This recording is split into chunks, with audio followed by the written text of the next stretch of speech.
Людям с почечной недостаточностью отказали компенсировать стоимость аренды жилья. До этого года пациенты с минимальными доходами ежегодно получали 160 тысяч рублей.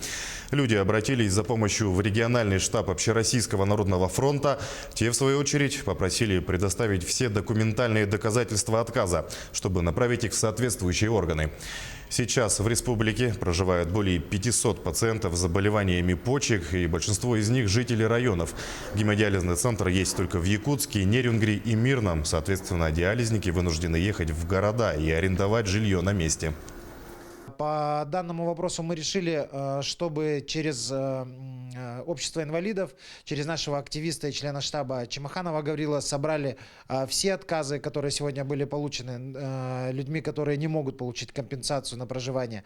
Мы их соберем, определим именно какая проблема, по факту какая-то общая, по всей видимости, проблема должна быть, и направим на правительство республики, чтобы приняли к вниманию данный этот вопрос, потому что это социальный вопрос, это важный вопрос, и направили в подведомственное министерство.